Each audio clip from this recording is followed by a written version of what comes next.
Welcome to Stories of Art. I am Alastair. And I'm James Fox. Two figures, a man and a woman, stand side by side before an expanse of green. As husband and wife, they're holding hands, which sounds quite sweet, but if I'm honest, they seem like quite an odd couple. Dressed in a blue worker's shirt and very sturdy boots and holding a palette and 4 brushes in his right hand, the man appears stocky and big, as solid as masonry, with legs the size of a mammoth's. And by contrast, the woman, who's wearing this resplendent red shawl and a green dress, beneath which you can just see these 2 improbably tiny slippered feet peeping out, she seems, in comparison, really quite light and insubstantial, as if at any moment she might just suddenly float away. And she has this unmistakable black monobrow, like a menacing silhouetted crow that's escaped from Vincent van Gogh's late painting of a wheat field. And that leaves her identity in no doubt whatsoever, because this diminutive sprite-like woman in traditional Mexican dress is Frida Kahlo, and her fingers are just gingerly touching those of her husband, who is the famous artist Diego Rivera, or, as her parents like to say, the elephant to her dove. Now, James, Frida Kahlo, she painted this picture that I'm describing in San Francisco in 1931, and I think that's just a couple of years after her wedding to Diego, which, of course, in terms of her story, that's where we paused at the end of the last episode. And I wonder how you feel when you look at it. What sort of insight you think this painting's offering into how that quite complex, quite tempestuous relationship and marriage, how it's going? It's quite an odd painting, isn't it? It is quite odd, yeah. You know, we often think of Frida Kahlo as the ultimate feminist and her self-portraits as feminist statements. This doesn't strike me as a particularly feminist painting. I mean, obviously she's half the size of Diego. In fact, he weighed 3 times what she weighed. But she very much represents herself as the submissive character here, the secondary character. Well, he's the one with the paintbrushes. Yeah, indeed. She represents herself as the sort of little girl next to her husband, and she's looking out at the viewer with a cocked neck, almost as if to say, hey, ladies, he's mine. Do you know what I mean? There is a bit of that. But at the same time, Alastair, there is a sense in this painting that he isn't hers. You've alluded to this already in your description. If you look at the body language, you look at his body language in particular, he's turned away from her. He's almost standing as though she isn't there. And yes, they're holding hands. Yeah, but they're not quite But they're not holding really. hands, And are he's they? not really. He's not even really thinking about it. She's holding his hand. Yeah. What he's really holding is, with the other hand, he's holding his true love, which is his art, the palette and the brushes. And I think you can sort of almost see her hand, which is on top, almost looks as though it's being lifted. Yes. So it's not this kind of sense of symbiotic, besotted love, but it's 2 very strong characters. She's not established at this point whatsoever as a painter, but there is perhaps the first glimmerings, do you think, of independence as an artist? Yeah, I think that when you look at this painting, you have a sense that she knows deep in her heart that she can never tame this man giant, this frog prince. And indeed, when she painted this in 1931, he's having an affair, one of many affairs. In fact, I think at this point he's having an affair with an American tennis champion. Right. So it's a very revealing picture, actually. It's fascinating. Yeah.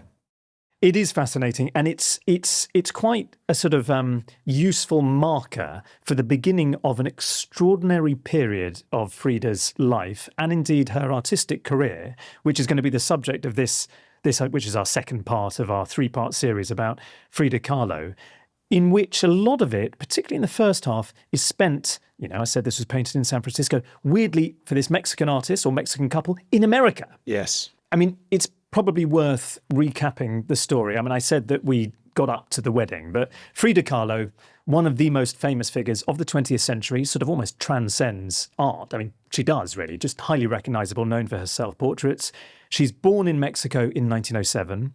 She has this sort of mixed parentage because her father comes from Germany, her mother is Mexican, and she has this series of catastrophes that befall her in her early life, which we discussed in the first part. She's struck down by polio when she's what? She's 6. She's 6. And then she has this skinny, withered leg, her right leg, which forever after she's trying to hide with long dresses. I mean, you can see one of the long dresses in the painting that we've just been describing. And the skinny feet. And the tiny little feet. And then she goes to this this exciting new preparatory school where she has her horizons are opened and expanded, and she meets for the first time the man who's in this painting, Diego Rivera, who's this very famous, much older Mexican artist who's creating lots of murals around Mexico at this time, great public artist. And then a little later in 1925, there's that terrible moment, isn't there, in her life? Life-changing accident when she's in a bus crash. She's in hospital. She's bedbound for a year and a half or so. And in that time, when she's recovering in bed, she starts to paint. And she clearly shows promise. We discuss some of her very earliest works in the 1920s. And then she goes in 1928 to show the great Diego Rivera, the most famous artist in Mexico, her work.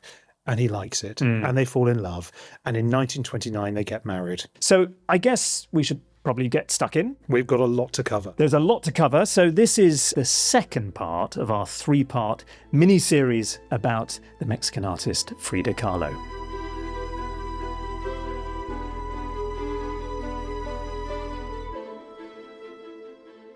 So a lovely detail that I don't think we discussed in part 1, but there are all these stories about the wedding night itself. And supposedly Diego, who I think we neglected to say this. I mean, this is such a key detail. He supposedly often carried a pistol, and he liked to shoot it, fire the pistol whenever he was maybe as the punchline of a joke or he's making a point in an argument. And supposedly he gets really drunk on the wedding night, starts firing the pistol, offending all the guests. Frida, little Frida, as she was known in her family, she runs off to her parents, sort of says, "Oh my God, what's going on?" And they actually spend the wedding night apart. Not a propitious start. It isn't a propitious start at all. And I mean, do you have much sense of that initial phase of their newlywed life? I think we need to talk about this relationship. It is probably, I don't know if you can think of a better example. I can't think of a more famous relationship in the history of art. I mean, there's Jackson Pollock and Lee Krasner. There's Dorothea Tanning and Max Ernst. There's Paul Nash and Eileen Agart, very interested in those two. But really, this is a different league, isn't Yes. it? And it's a very controversial relationship, and a lot of people hate Diego. When I told my wife, Kirthi, I was doing this series, she said, make sure you put the boot into Diego Rivera. Right. But it's a very complicated relationship, and we should remind viewers that when they get married in 1929, she is 22, he is 42, so he's almost twice her age. He's been married twice already. Yeah. He has children. Like Boris Johnson, we don't know quite how many, all of which he has abandoned. They're also in a very different place in their lives. You said in the previous episode, Frida is basically a nobody. Yeah. She's a nice middle-class girl. She started painting. She has talent, but no notoriety yet, whereas he is a massive figure. Yeah, he's a star. He is a star. He is rich. He is famous. He's Commissioned by the well-connected. Mexican government. Mexican government. He's making murals in prominent buildings all over the country. And he's sort of telling Mexico's new modern story about its national identity and its history to the people. Yes. And he sees himself as a great worker. He's associated, isn't he, with the Communist Party, which is emerging. He's a member. Frida becomes a member. It's interesting, the age difference, because you've just said, I think, Diego was married before. There was his former wife, Lupe Marin. Now, she's still around on the scene. And after Frida and Diego get married, my sense is that you'd think there could be this great jealousy and rivalry between them. But I think she's actually quite kindly towards Frida because Frida's so young. She almost sort of takes her under her wing, treats her like another child, and they kind of commiserate together about Diego and his limitless infidelities, because the line is, of course, he's just the kind of guy who he can't help himself, you know, and he's a great figure, and this is the way that he has to operate, and you just kind of have to accept it. That's almost like the excuse that's given. She teaches Frida how to make his favourite mole. Right. Remind me what that is. Mole is like a classic Mexican dish. Yes. And obviously, as we know, Diego loved his food. And I think he's working incredibly hard. He's a workaholic. So there's a sense that he's always up on a scaffold, and he's painting away, and little Frida's making those dishes and then sort of bringing them along in these like straw wicker baskets, giving them to him, maybe commenting on the work. I mean, I think he's a workaholic. He's also an egomaniac. He is the center of his, I mean, he is like a celestial body, isn't he, in size? But Yeah. he is the center of his universe, and he expects everyone to rotate around it. And Frida, she had started doing some painting in the lead up to the marriage. And to be fair to Diego, he encouraged her. And he encouraged her actually and supported her throughout his life. He was very generous in that way. But there is a sense that as soon as they get married, the painting is put to the side for a while. And she, like many women of her generation, is expected to just set aside her ambitions and to become his support act. Well, the interesting thing is, of course, that's the sort of model that her mother had provided in her own house, because the idea was that women at this moment, okay, it's quite strange she went to that at progressive preparatory school, but you were meant to be trained and schooled for the domestic sphere. And in a weird way, we don't think of Frida Kahlo like that at all, but initially she's kind of play acting that role. I don't think she likes it very much. No, but that is what she's doing. She's feeding him. She's nursing him. She's listening to him prattle on about Marxist politics. Yeah. She is bringing food, as you say, to the scaffold. She's acting like his fawning disciple. She's massaging his shoulders after a day at work. She's massaging his ego. And she's part of a scene, isn't she, where there's an introduction via Diego into this very bohemian, artistic, cultural scene where I can't quite gauge it. Is she always sort of seen by their peers as in Diego's shadow, or is this forcing her? Because I've read conflicting things. You know, she seems like such a strong-willed person, but you sometimes read that she could be quite shy at points. And later when she goes to America, I think there are moments like that. I think she blossoms later on. I think you have to remember that Frida did not know that she was a genius at this point. She simply knew she was married to a genius, and she felt it was her job to support him. And of course, as we've said, he was a massive womanizer. Within weeks, within months of getting married, he was having an affair with his assistant. She wrote once, she said, "I suffered 2 grave accidents in my life, one in which a streetcar knocked me down. The other accident is Diego." And yet, Alastair, I do really get the sense that they did adore each other. They did love each other. They did love each other. And I think there's people have written about how eventually when Frida dies, she predeceases Diego and he's at the funeral and he really just looks distraught to be without her. So yes, there's a lot of mythologizing on both parts, but it's a great love story. Yeah. You can see why together they have been the subject of so many books, plays, drama series, documentaries, movies. It's amazing content, if you like, to use a horrible phrase. And it's much more complex than we might think, because she is also, as we shall discover, she is also having affairs. But the important thing to say is shortly after they get married, this is Diego in his pomp, his star is in the ascendance, and he is beginning to get some major, major commissions, not just in Mexico. Yes, but the reason he's so drawn to them is that he is commissioned to paint a mural in the American ambassador's residence, which is in Mexico. And this causes a great rift with the Communist Party. They don't like the idea that he's painting for the Americans. And he leaves. He resigns from the party. Frida herself, in solidarity, also leaves. And these other commissions, because he's so busy and he has this great reputation, and he's actually offered a solo show at the Museum of Modern Art in New York, which I think takes place very early 30s, end of 31, I think.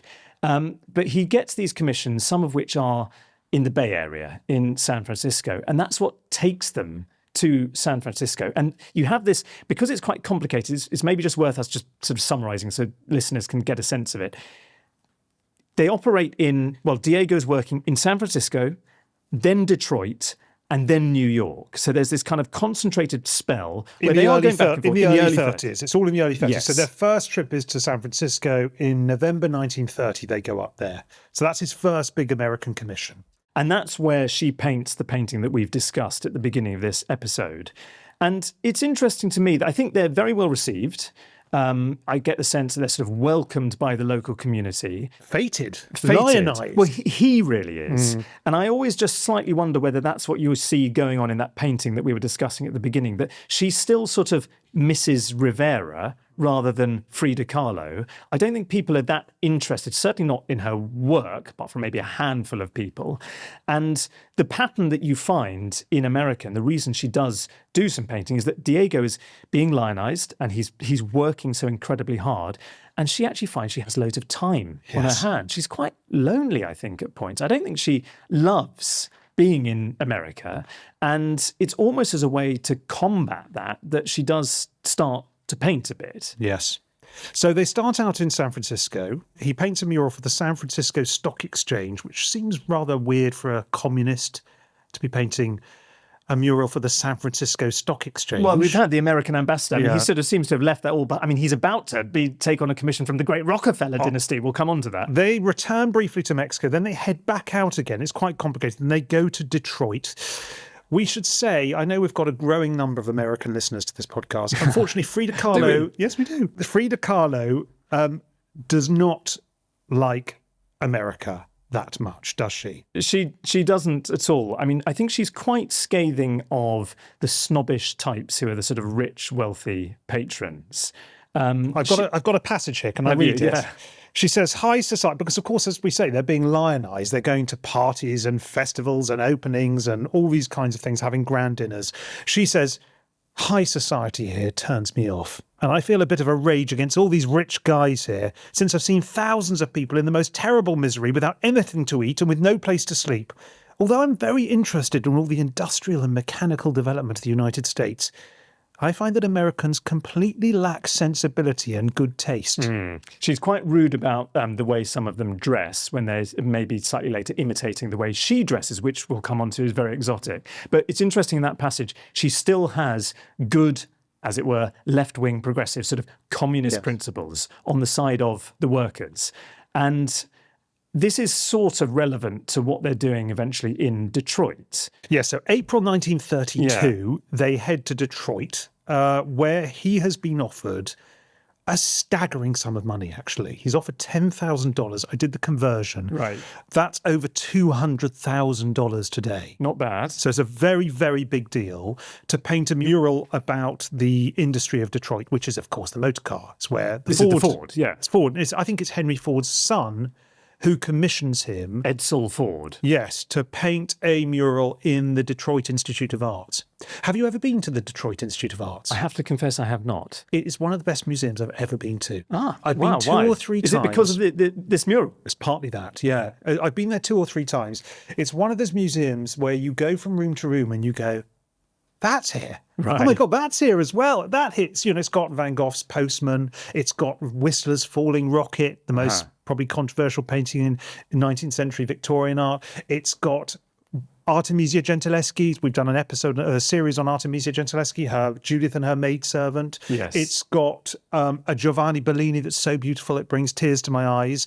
And it's got a courtyard surrounded by these incredible murals painted by Diego Rivera. And this is it's a sort of celebration of the city's industrial heritage. Yes. A sort of the might of American industry by implication. Is that right? That's exactly right. Yeah. It's an incredible work. It's an incredible work. But meanwhile, I mean, to bring it back to Frieda, there's this moment that's very important in her life where she suffers another of these terrible misfortunes that befall her. And she's taken to hospital, to the Henry Ford Hospital, because she has a hemorrhage and severe bleeding. And what becomes apparent is that after marrying Diego, she was desperate to have a child. She wanted to have a little Diego. It didn't quite happen. And what becomes apparent now is that this may be the first of several miscarriages that she experiences during the course of her life. Well, what actually happens is within a month of arriving in Detroit, Frieda discovers that she is pregnant. Mm-hmm. She initially has misgivings about the pregnancy, given her the frailty of her health and her sense of what's gone on there since that terrible accident. And she actually decides that she wants to have an abortion. And so she gets her doctor to prescribe her I think it's a mixture of quinine and castor oil. Yeah, okay, is it worth hedging this? Because I've certainly read stuff which is suggesting that there has been speculation that she is terminating the pregnancies, but that there isn't any evidence to say that. Oh, right. I don't know. Is the source for that from the big biography from the 80s? That is in this big biography, Hayden Herrera's biography, who says that she initially decides that she wants to have an abortion. Yes. She takes this combination, this cocktail of drugs to bring on an early contractions, but it doesn't actually work. The baby survives. Mm-hmm. And over time, as the weeks pass on, she decides that she really does want to have the baby. And then by June 1932, the pregnancy begins to go wrong. There's bleeding, there's pain, there's nausea.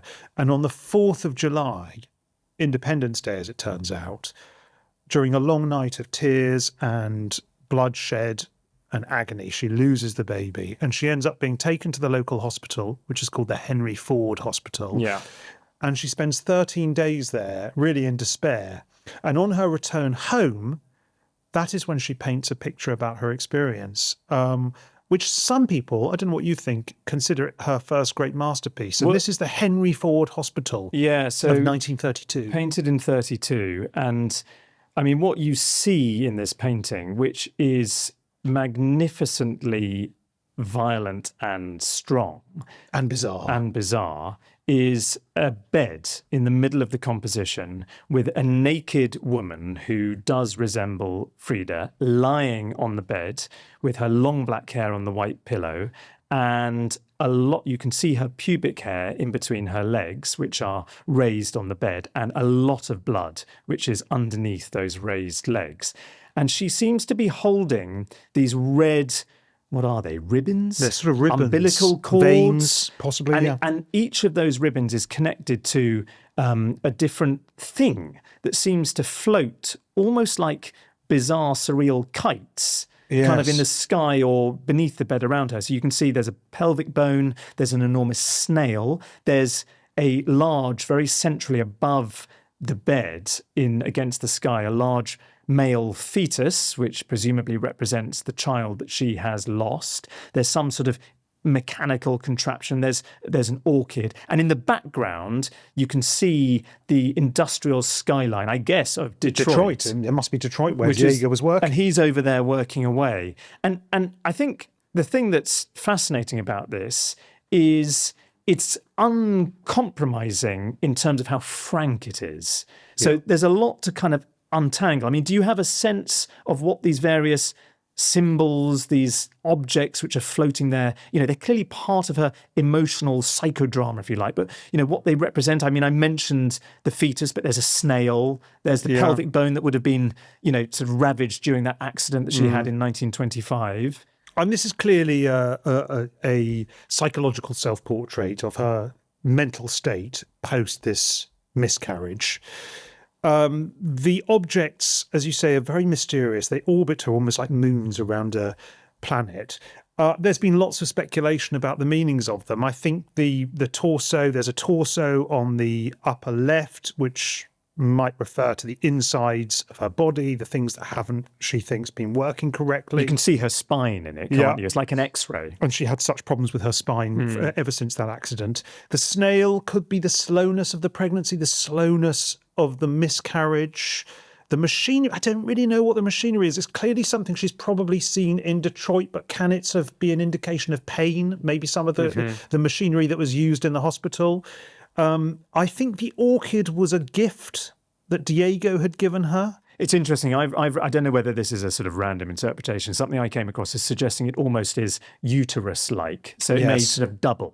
And then the pelvic bone I find quite interesting because something we probably didn't mention in our recap at the beginning of this part, but, when she goes to school initially in 22, she wants to become a doctor. And medical anatomy, medical drawings are that's the world she's in, if you like.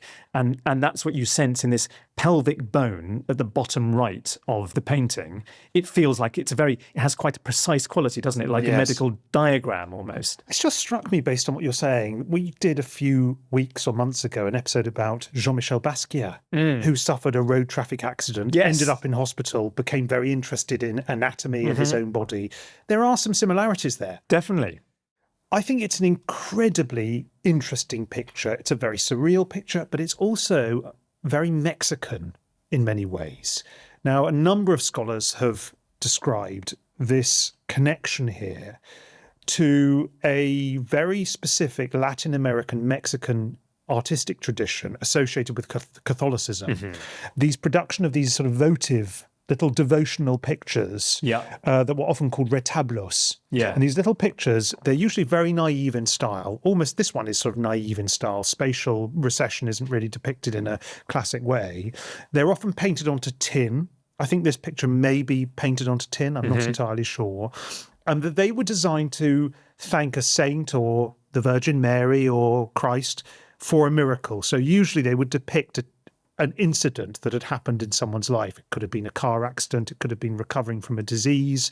It could have been a miscarriage. And they would show that scene, that terrible misfortune that they had survived. And there would often be a religious figure in it as well. And that picture would then be hung in a shrine at home or in a church. And I feel she's definitely drawing on this tradition here. And it's a real masterstroke, really, because it's this combination of this old, native, vernacular Mexican tradition, this very Catholic tradition, with this very modern, almost surrealist sensibility. I think that's fascinating. I think that what's sort of going on in the 20s and into the 30s more generally within Mexico is that artists, contemporary artists, are becoming very proud of and fascinated by local indigenous traditions. And what you've just described is one of those traditions. So that sense of sort of folk art having some sense of it's a horrible word, but sort of authenticity. Yes. It has its own sort of power. And I think consciously or not, she is clearly drawing on that. I mean, something else I would say, which just sort of, throws that story forward. I think if you go to Mexico today, this is what I've read. I mean, you've been there, I haven't. You can still find some of these, what do we call them? These ex voto images, which are in which Frida Kahlo herself has become the intercessor, if you like, between the person who's putting the image there and the hereafter. And she's almost taken on this kind of divine Our Lady of Sorrows quality, which is, I think, fascinating. But the other thing, just art historically, is that this is foregrounding, is it for the first time in her work? But, certainly very early on, difficult, painful female experience. And it's about something intimate and personal, as opposed to Diego's art, which is public and monumental and so much bigger and about national stories and myth-making. It's a total contrast. So she's finding her own artistic identity almost in opposition to Diego. She's really finding her groove, isn't she? I mean, a lot of people think it's her first masterpiece. Do you think this is her first great work? I'm not sure. I actually have a real soft spot for the painting that we started this episode with, which has a similar quality. I think this one is, because it's so thematically on point with what Frieda does later, as it were, I can see why that argument is made. There's another one she makes in the same year, which is even weirder. God, the birth one. This is called My Birth, 1932, same year. This is another painting of her set in a bed. I think this is absolutely bizarre. It's actually the stuff that nightmares are made of. We are looking at a woman lying naked on a bed. The sheet is over her head, as though I think she's dead. Like a shroud? Yeah, and her legs are wide open, and out of her vagina emerges the head of, I presume, the young Frida Kahlo. Yeah. And above her, we mentioned this before, above her there's a framed portrait of the Virgin of Sorrows. So again, we've got Catholicism here. This is weird, isn't it? Frida Kahlo potentially giving birth to herself? Is that what it is? Is that what's going on? A dead Frida Kahlo giving birth to a dead Frida Kahlo? It is a very, very... Well, I was going to say, it's not, gruesome isn't quite the right word. It is a depiction which is, again, I think quite frank of what happens in a birth, and in this case, something that's very traumatic, which may be a miscarriage, where those white sheets you described, what you didn't mention is that there's a lot of blood staining them kind of lower down, and you really are not... I mean, you see that head emerging from the genitals of the cloaked woman whose head is kind of obscured. There's absolutely no kind of messing around. I mean, this is just very explicitly what this process is. And I think that's part of the excitement of her as an artist. One of her gifts to 20th century art is that, I don't think you can imagine, I can think of a 19th century picture of genitalia by a male artist, Gustave Courbet, The Origin of the World, that has a very different feel to this one. This doesn't have an erotic charge, but it's very true of, can only assume, female experience. Yeah, it's remarkable. 1932, she's only 25 years old or so. She's already producing just such original works. But she's still very much in her husband's shadow. He's still working his way through his American patrons. And soon after finishing his mural in Detroit, I'm sure she just wants to get home after this terrible experience. She's homesick. She's really homesick.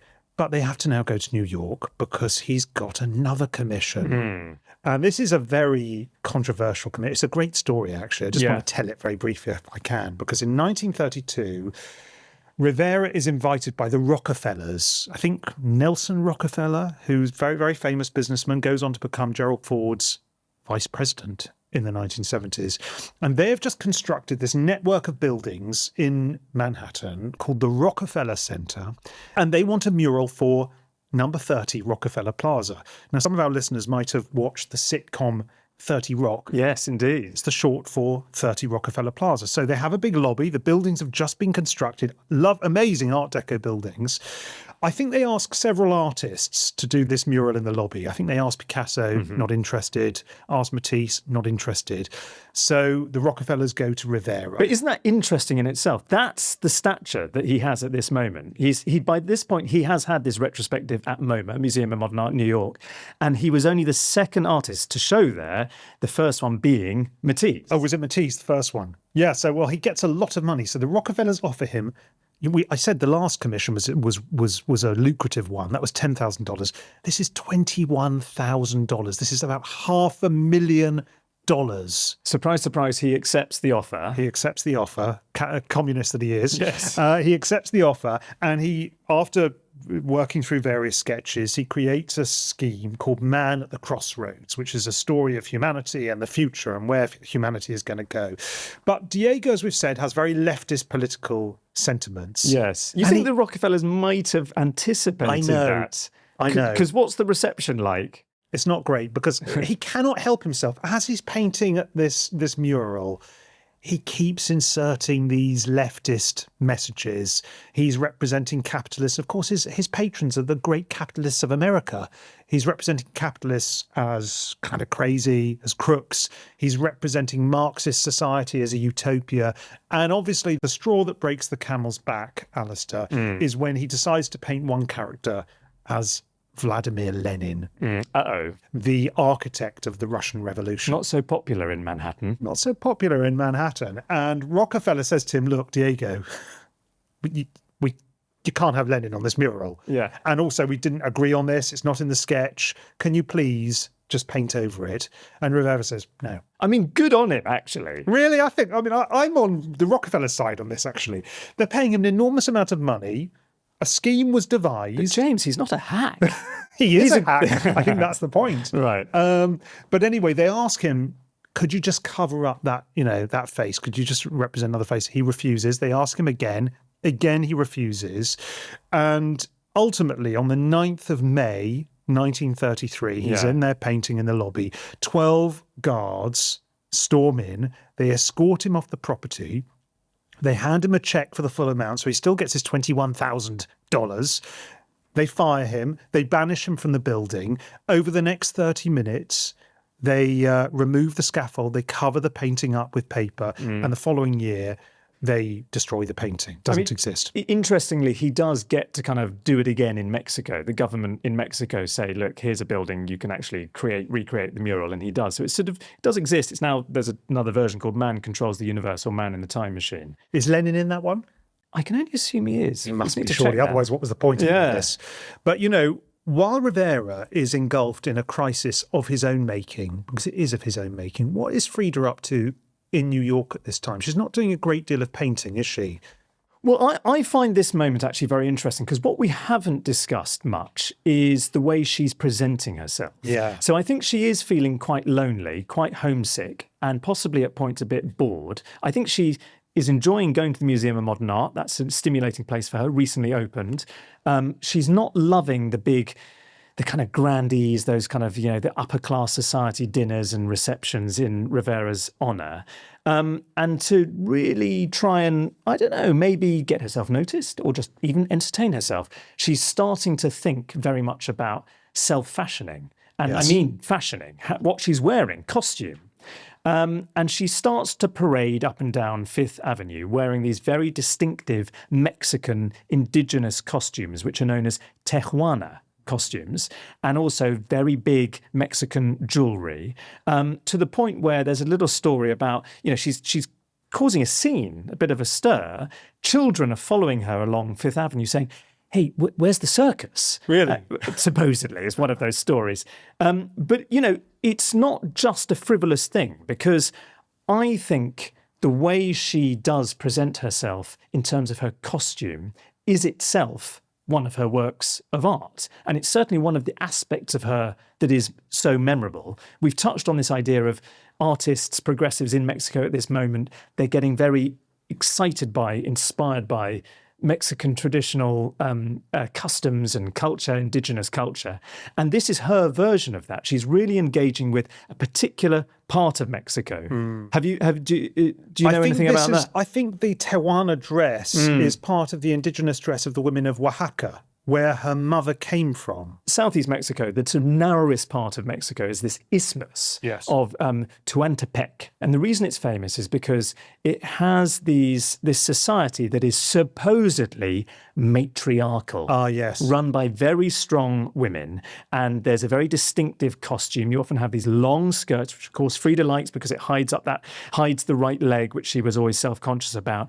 They can be trimmed with a sort of lace ruffle. You might have a low-cut blouse. Often these very heavy gold chain necklaces would have been worn by these women, which supposedly is maybe a dowry. It's like sort of displaying your own fortune. And there's slightly later quote, but I just love it. And it's a figure who is going to come up again later in this episode. But André Breton, the great surrealist, the French surrealist, in 1938, he describes Frida, the way she appears, as adorned like a fairy tale princess with magic spells at her fingertips, an apparition in the flash of light of the quetzal bird, which scatters opals among the rocks as it flies away. I mean, it's almost as purple prose as some of my descriptions at the beginnings of these episodes, but it gives a sense of how exotic she is appearing. Yes. And I think she's doing that because she's proud of that culture. It gets her attention. And I think those two things combined are the reasons why she wants to dress a bit like this. And it even causes a bit of a stir. Other women are dressing like her. So she's writing to a friend, she's reporting to a friend in 1933 that some of this is the word she uses, gringachas, which presumably means the kind of female gringos, the foreigners that she's encountering in the United States.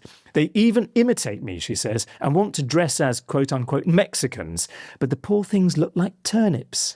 And the honest truth is they just look absolutely dreadful, which doesn't mean I look good myself, but at least I get by. And I kind of love that sense of, her personality that comes out in that quote. That's great. But she's also doing it. There's part of obviously part of her genius is the way she self-fashions her identity. Yeah. She's othering herself in the States.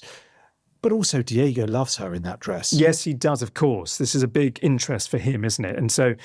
And that's going to become very important because there are different modes of the way she can represent herself. And I can't remember how you put it before, but this sense of their relationship, at points they're very close, at points they're really not. And you can almost sometimes read that in terms of what she's wearing. Yes. So, look, I mean, we've jumped about a little bit with the chronology, James, but the thing I wanted to get to is that if we're in 1933, and we've got to remember that Frida at this point, she still hasn't really hit her stride as a painter, but finally, this is post-Rockefeller, she persuades Diego to move back to Mexico, which is what she wanted. And I don't really get the sense that he's very happy about it.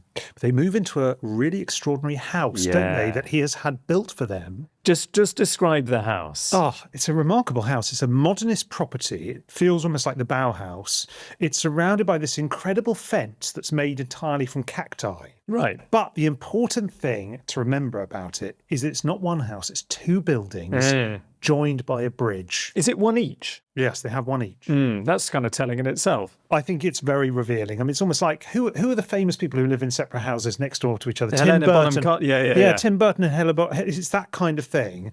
And it will prove to be a very useful architectural feature because they're both having affairs all the time. Within a few months of their return to Mexico at the end of 1933, beginning of 1934, Diego is having another affair, and this time it's with Frida's own sister. I mean, it's so sad, this, because Awful. she has this younger sister, Christina, and I think we've already talked about earlier, previous part, that she felt quite jealous of Christina. Christina was very attractive, Yes. socially quite successful, I think had lots of suitors, and Frida felt quite unattractive as a result, and she'd been through all of those medical traumas and so on. And then suddenly, having moved back to Mexico, which she thought was going to be the answer and make her life happier again because she wasn't so enjoying being in America, to discover that he's carrying on with Christina of all people. It's like the ultimate betrayal. I think she's really, really devastated, and her health starts worsening. There's another miscarriage. Her foot is becoming infected. I mean, she actually ends up, she's got so much pain in her toes, she has to have all 5 toes amputated. And Rivera, Diego's he's not ending the affair. And it's kind of public knowledge, isn't it, amongst their friends? Yeah. He writes, he does have soft knowledge at least, because he says, if I loved a woman, the more I loved her, the more I wanted to hurt her. Frida was the most obvious victim of this disgusting trait. So he knew what he was doing. He knew it was awful. I mean, that's gross, isn't it? It's really bad. Yeah. And she actually makes some pretty remarkable paintings off the back of this experience. One of the most violent paintings she ever makes. Yes. Is called A Few Small Nips. And I mean, this is a crazy painting. It's actually inspired by a story she reads in the newspaper about a man who gets drunk. He throws his girlfriend onto a bed and then he stabs her 20 times to death. He gets arrested. He goes to court and he just says, hey, I only gave her a few small nips. I mean, absolutely ridiculous. She finds this fascinating. She's obsessed with this story, and she creates this picture that captures the murder scene. So we can see, again, it's another bed. Yeah. We see the killer standing above the woman with a knife in his hands. The woman is on the bed. She's dead. She's covered in blood. In the original picture, actually, Alice, did you know this? She put bloodstains on the frame. She even plunged a knife into the frame. It was sticking out of the frame. And a little melodramatic. Quite melodramatic. But a lot of scholars, a lot of art historians see this as a self-portrait. They see the villain as a coded, disguised portrait of Diego. And I find it really interesting that in 34, she doesn't paint anything at all. And this is 1935. It's a sort of return, if you like, to painting. And so clearly there's an autobiographical element. This sort of affair that has been so devastating for her, it's a kind of picture of revenge in a way, isn't it? But it does have this odd, almost kind of irony to it, because you have that phrase that you mentioned, a few small nips or just a few nips, in Spanish, which is written across a banner which a couple of birds are holding up above these 2 figures. And the murderer himself is holding a knife. He's actually grinning. I think if you look closely, you can see his teeth. And it's quite hard to gauge the tone of it because, I mean, does it feel to you like... I mean, it's quite knowingly sensationalist. Yes, I think so. And I think that actually the motif of the doves and the title is, again, something that comes from these votive images in Catholic tradition. So it's a very Catholic picture in that regard. And I do think there is, although he's much slimmer than Diego, and although the woman doesn't have a monobrow, I do feel this is those two. And is she trying to say, look, okay, Diego hasn't literally murdered me, but he has destroyed me. He has killed our marriage. I think there must be an element of that, although it could just be also a broadside against a particularly obnoxious form of masculinity in generalized terms, because of course this doesn't actually kill Frida Kahlo. We're in the mid-30s now and we're about to go into the kind of glory years of her as an artist. And they separate. She moves out of that extraordinary building that you've described. She cuts her hair. Diego loves her long hair. She cuts her hair, and I think you've already alluded to this. She begins this series of affairs which themselves are just quite extraordinary in terms of who she's shacking up with. She's having affairs with women as well as men, and the stories of these affairs are just fantastic. I think one of the first people she has an affair with in this period is Isamu Noguchi. Yes. Who's the American artist and furniture designer. People may know him for the Noguchi coffee table. Yeah. Lovely coffee table, lovely piece of furniture. There's a great story that I've been meaning to tell you about Noguchi. I have to say, because I think you WhatsApped me about this, and it involved the word sock. Yes. And I don't know it. So, well, I will tell you the story. Noguchi and Frida are in bed when they hear that Diego is coming to the house. And Diego was a man who had a lot of affairs, but could not stand his wife having affairs. He was very jealous. I think he didn't mind it with women. He didn't mind it with them, probably quite enjoyed it. Yes. Didn't like it with other men. So Noguchi and Frida are in bed, and Rivera arrives at the house. They see that he's arrived. So Noguchi jumps out of bed, tries to get his clothes on as quickly as possible. But as he's getting his clothes on, one of Frida's dogs, a hairless Mexican dog, grabs his sock and runs off with the sock. Oh. He tries to get the sock. Then he thinks, I just don't have time. I just got to get out of the house. Gets out of the house, climbs up an orange tree, escapes over the roof. Rivera comes into the house, sees the sock in the dog's mouth, recognizes immediately it's Noguchi, so then goes that night to Noguchi's house, holds a gun, that famous pistol, to his head and says, "Don't you ever touch my wife again." Yes. So that's the Noguchi story, but it's the first of several. Well, there's another character that she has an affair with who is a Hungarian-American photographer called Nicholas Murray. And this is an important and quite long-running affair, isn't it? Yes. And I think one of the reasons it's quite interesting is that he does take photographs of her. And some of the photographs, there's a famous photograph of her nude torso that he takes. And I think it's quite interesting because it gives her, why is she posing for this? Why is she allowing it to happen? It has an erotic charge. And I think that wider story of her own sense of not being that attractive, suddenly she's being valorized in erotic terms by this great artist who is an important figure in New York. And I think that's quite good for her own sense of self-confidence. The other affair she has, I have to mention, is with Leon Trotsky. I mean, this feels so improbable. It's unreal. Did this actually happen? Yeah, this did happen. Yeah. So we should say a little bit about Trotsky. Trotsky, of course, was one of the most influential figures of the Bolshevik Revolution in 1917, alongside, of course, Lenin, most famously featured in the Rockefeller mural.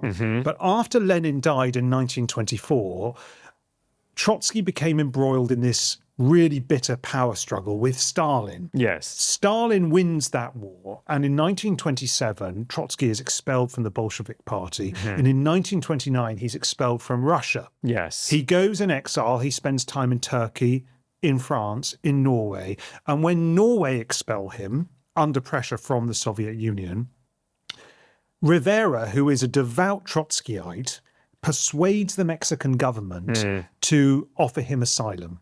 And so in 1937, the beginning of 1937, Trotsky and his wife arrive in Mexico. Rivera is too sick to welcome them at the dock. Which is quite important, it turns out. Yes, Because maybe he should have got out of that sickbed. I think he should have, because Frieda goes to welcome them. Yes. They end up spending quite a long time living at Kahlo's family house, which must have been very weird for poor Guillermo Kahlo and his... This is the Blue House. The Blue House, yes. It must have been very strange. I mean, a few years earlier, they were bringing back the most famous man in Mexico. A few years later, they're bringing back Trotsky. Who, of course, is a lot older, but we know that Frieda has form in this regard. Yes. So Trotsky, they spend a lot of time together. There are incredible sightseeing visits when the Trotskys, Kahlo and Rivera, and Andre Breton and his wife are going sightseeing together in Mexico. Absolutely remarkable. And Frieda and Trotsky become very close, and they have a relatively short-lived affair. I mean, I don't think she was really that interested in him. He wasn't much of a looker, Trotsky. I think is this 37 that this is? This is about 37. Yeah. And some people have speculated that this is her trying to get revenge on Diego. Shall I tell you the detail that fascinates me about this story? I read that quite often the liaison is taking place not in the Blue House, but in Christina's home. Oh my God, there's so much to unpack. So, I mean, totally. It's almost as if, is Christina herself trying to get some revenge on Diego. She's facilitating this vengeful affair between her sister and Trotsky. I mean, it's exceptionally dramatic. Oh my God. Well, the relationship with Trotsky doesn't last very long. I think she ends it, Frida Kahlo, with him. And of course, we're jumping forward a tiny bit, but Trotsky doesn't actually have that long to live.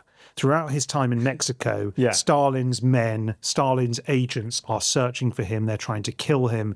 In May 1940, assassins, one of whom was a Mexican muralist, friends with Diego Rivera, raid the villa and fire machine guns. Trotsky and his wife hide behind a bed. They survive. But then a few months later, in August 1940, Trotsky is at his desk when a Spanish-born Soviet agent kills him with an ice pick. An ice pick. Yeah, famously. And actually, Kahlo knew the assassin, and she was interrogated briefly about the murder. But so that's just a little sketch of some of the antics that are going on. And to confirm that this is not just about Rivera having affairs, it's about this very complicated relationship, this love-hate relationship. But I also wonder, and this is now really speculative in a sort of biographical sense, she's having these affairs, and is that in turn impacting her art in a positive way? Because you really see in the second half of the 30s and then into the 40s, this great period of productivity and creative fertility. Oh, she's on a roll, isn't she? And you know, we started this series with the description of a self-portrait where, you know, it's typical of that era. I think that was 1940, but she appears against this lush foliage. There's this new type of imagery that's coming in, which is dissimilar to the kinds of paintings that we've been discussing in this part with her on the bed, the birth painting, the murder painting. I do certainly feel that when you look at the pictures from around 1936, 37, you see a massive uptick in quality. Definitely. I mean, she's making fascinating works from the late 20s. Obviously, we've described them. But from 37 onwards, their complexity, the technical accomplishment, the originality of the vision just is through the roof. And this is getting recognised, crucially. Yeah. So suddenly, for the first time, she's becoming a public artist with some success. Yeah. So in the late 30s, she has solo shows in New York, and then there's a show that she's part of in Paris as well. So the show in New York takes place at this gallery which was owned and run by the Julian Levy, so the Julian Levy Gallery. And we've been mentioning Andre Breton a couple of times. He is commissioned to write the catalogue essay for that show. And he uses this phrase that is so wonderful to describe the force of her art, where he describes the art of Frida Kahlo as like, well, not like, he says, is a ribbon around a bomb. Wow, that's great. I'm quite jealous of that. It'd be quite nice to have coined that. And she... Doesn't he write it in French, though? And people in New York are really annoyed that he's written the article in French, and they think it's really pretentious. Is that true? She thinks it's quite pretentious as well. Do we have the original French for ribbon around a bomb? I don't have it with me, but we can look it up. Yeah. What's quite interesting is that, well, she sells some work in the New York show. I think it's that show where there's a Hollywood actor, Edward G. Robinson. Yeah, he's a great art collector, and he buys, I think, 4 of her pictures. So that's a real moment of validation for her. But crucially also, with the Breton connection, with that gallery, which was famous for showing surrealist art in New York, she's somehow being, what's the phrase, co-opted by, embraced by, introduced into that sort of surrealist moment and orbit. You know, surrealism being this great avant-garde 20th century modern art movement that's existed since the 20s, and there have been different iterations and Andre Breton is often called the Pope of Surrealism. He's the kind of great, you know, he writes the first Surrealist manifesto. And Frida Kahlo, I mean, what is her relationship to Surrealism for you? It's really complicated, isn't it? Because I think her work it's obviously surreal. It's undoubtedly surreal with a small s. Yes. And her work share a lot of aspirations in common with those of the surrealists. But she clearly isn't a member of the movement. I mean, there's a line here. She says, makes it pretty clear. Yeah. She says, I detest surrealism. Oh, right. To me, it seems to be a decadent manifestation of bourgeois art, a deviation from the true art that the people hope for from the artist. So she's clear about it. I think that's very astute, actually. I think about quite a lot of surrealist art. Yeah. I mean, she has this moment where Breton invites her to show in Paris, again, late 30s. And I think she ums and ahs, but eventually she does go there. And there's some delay with the show, but she does show there. And it's a big moment. She's meeting a lot of important artists. I think Kandinsky is at the opening. Doesn't Picasso give her a set of dangly earrings, which are made of tiny hands? You look like, have you got is there a passage? I just love this passage. Yeah. Can I read this? Do it. Okay, so she goes to Paris for this show in 1939, and she absolutely hates the avant-garde. And there is a moment she writes in a letter where she completely skewers everything that André Breton stands for. Can I read this? You have no idea the kind of bitches these people are. They make me vomit. They are so damn intellectual and rotten that I can't stand them anymore. It really is too much for my character. I'd rather sit on the floor in the market of Toluca and sell tortillas than to have anything to do with the artistic bitches of Paris. Bitches. They sit for hours on the cafes, warming their precious behinds and talk without stopping about culture, art, revolution, and so on and so forth, thinking themselves the gods of the world, dreaming the most fantastic nonsenses and poisoning the air with theories that never come true. Next morning, they don't have anything to eat in their houses because none of them work, and they live as parasites off the bunch of rich bitches who admire their genius of artists. I mean, it's so good, isn't it?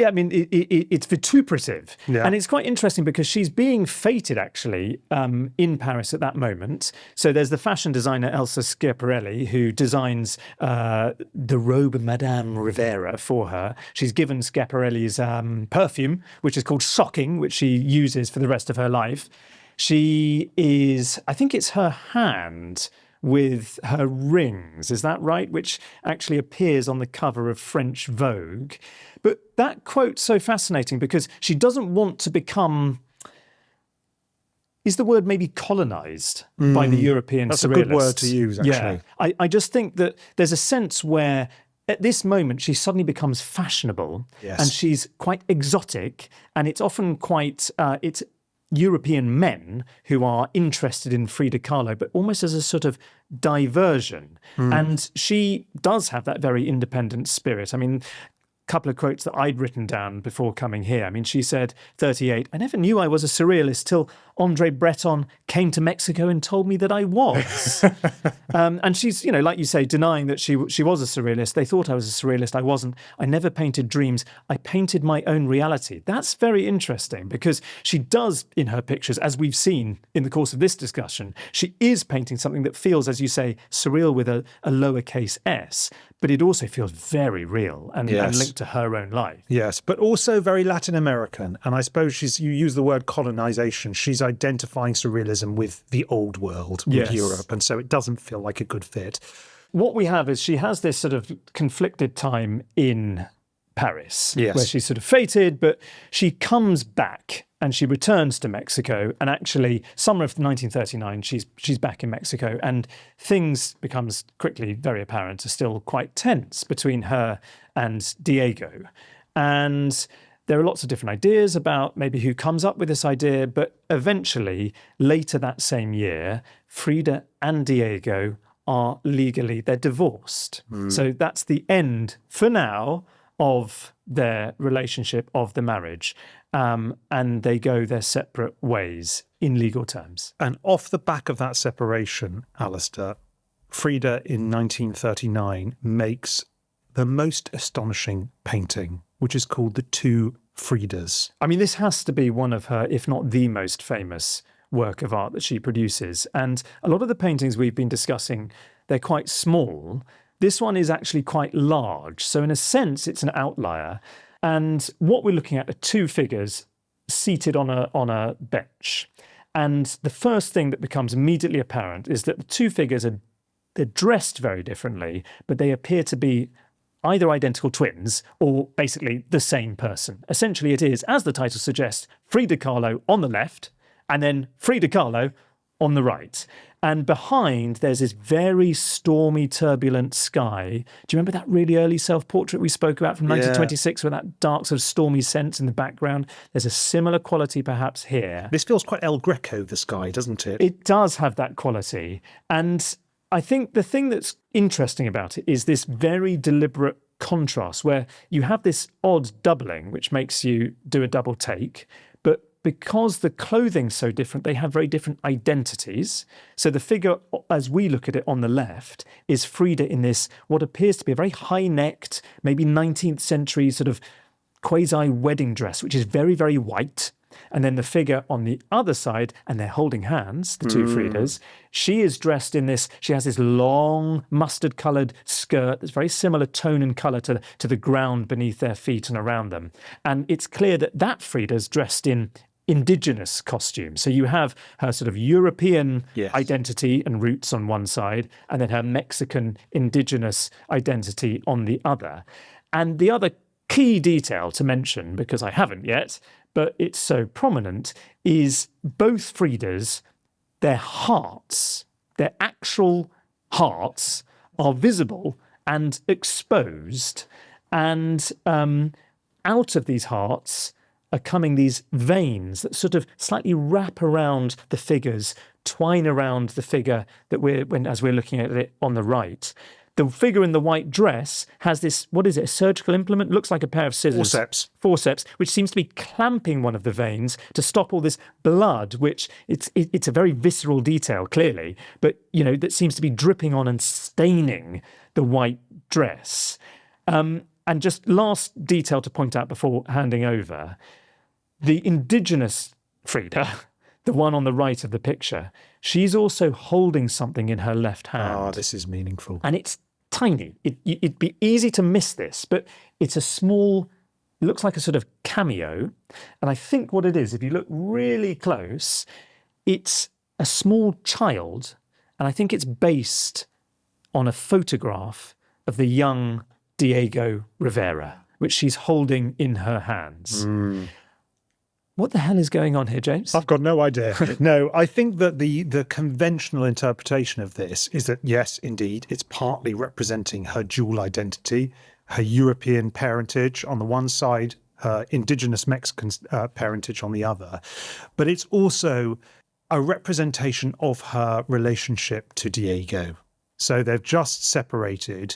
And conventionally, the way it's understood is that the Frieda on the right, the Mexican Frieda, is the Frieda who is still loved by Diego, hence holding his picture, and the fact that her heart is in decent condition. And the Frieda on the left is the Frieda that Diego no longer loves, and that is why the heart is open and broken and the vein is bleeding. And she is trying desperately by holding those forceps against the vein to stem the blood flow, but ultimately she is a broken individual. It's just the most astonishing painting, isn't it? It really is. I mean, just as an image to have invented, to have come up with. Yeah. It's beautiful. It's thrilling. It's mysterious. It's terrifying. It feels incredibly modern, but it's also got that totemic power that you get with ancient art. It's a painting that really, it just sort of burns itself into your soul. Once you see it, you cannot forget this picture. I mean, you could almost describe this motif of, laying the heart bare as sort of cheesy. But of course, because of the blood, that sense of, again, remember the anatomy, the anatomical interest we've been discussing the whole way through these parts about Frieda. That's what you're seeing again with this sense of almost like a diagrammatic vision of a heart. And then you see the internal workings of the heart and the veins which are moving around. But I think it has this tremendous legibility, which may account for Frida Kahlo's great popularity as an artist, because in a sense, you don't need us to be, weighing on about the two Fridas. When you look at it, you understand the level of emotional hurt and suffering and complexity, which is being expressed and articulated, and perhaps is quite cathartic, I think, for viewers. It's very relatable. It's a breakup picture. It's a breakup picture. And it's a picture about someone having a broken heart. Quite literally. I mean, she's showing her heart being broken on the left. But the thing to say is that makes it sound, that's what I was trying to say about it being cheesy, the broken heart thing, it sounds like such a trite device. But it doesn't feel trite, this picture. I don't think at all. Not at all. What's so interesting, Alastair, I've only just thought of this following our discussion. We started this episode, Alastair, with a double portrait, 1931, and we end it with a double portrait 8 years later, 1939. What a transformation. I mean, we both love the picture from 1931, but this is on a different level in terms of artistic complexity, in terms of scale, in terms of technical accomplishment. And self-presentation.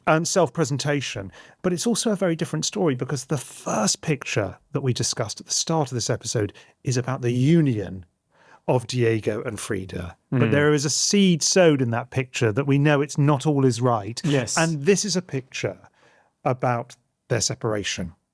Well, James, I think we should probably draw things to a close with that lovely points you've just made. Do join us next time, though, because we're going to discuss Frida Kahlo's final years when her suffering, which, clearly we've just seen as she laid bare so courageously in her art, only became more intense. And I'm looking forward to this a great deal, we're going to consider Frida mania and explore why she's become a global pop cultural phenomenon. So goodbye. Goodbye.